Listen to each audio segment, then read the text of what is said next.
If you compare the artery function of those who don't eat meat to those who do, the healthy ability of arteries to dilate and let more blood flow is significantly better among those eating vegetarian, and not just by a little. We're talking 4 times better. Well, duh. Vegetarians tend to be younger, smoke less, be slimmer, and have lower rates of diabetes, high cholesterol, high blood pressure, and heart disease. But the researchers controlled for all that. They only let healthy non-smokers into the study, and recruited a group of meat-eaters who were just about as slim on average, and had about the same blood pressures, even practically the same cholesterol. A really healthy cohort of omnivores, yet they still got their arteries handed to them by the vegetarians. And the longer someone was meat-free, the better. The degree of superior artery function correlated with the number of years eating meat-free. Instead of their artery function worsening over time as they aged, it got better the longer they ate that way. This suggests that vegetarian diets by themselves have a direct beneficial effect on artery function, and may help to account for the lower incidence of atherosclerosis and cardiovascular mortality. Since the researchers were able to control for other known risk factors, they figured it must be the food. But what aspect of the food? Is it simply the lack of the deleterious effect of meat? Or could it also be because the vegetarians may simply be eating more whole, healthy plant foods, for example, up to a serving a day, more vegetables? When researchers compared 2 crappy meals, sausage and egg McMuffins, to Frosted Flakes, and found that the fatty meal impaired artery function within hours, but the sugary meal didn't, they blamed the fat.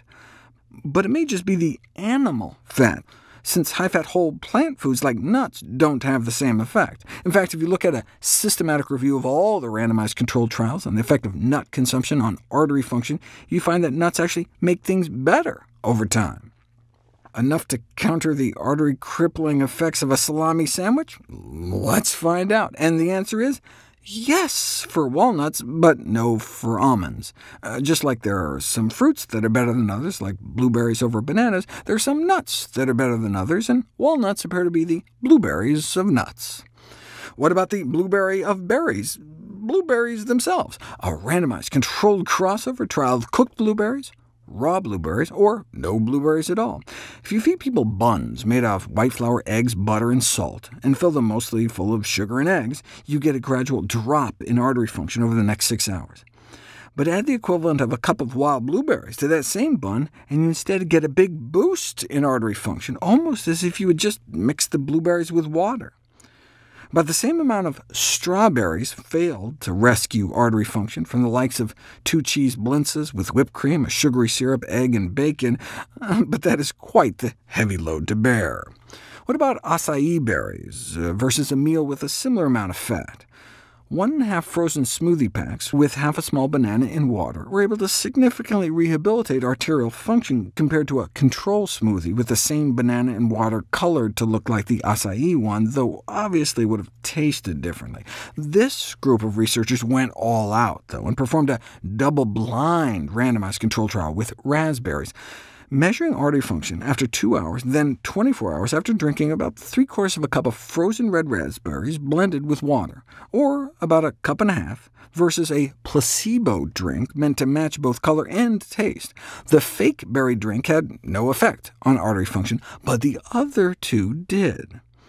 Note the 3/4 cup dose seemed to work just as well as the 1.5 cup dose, which is what you see with blueberries. The benefits plateau after about a cup.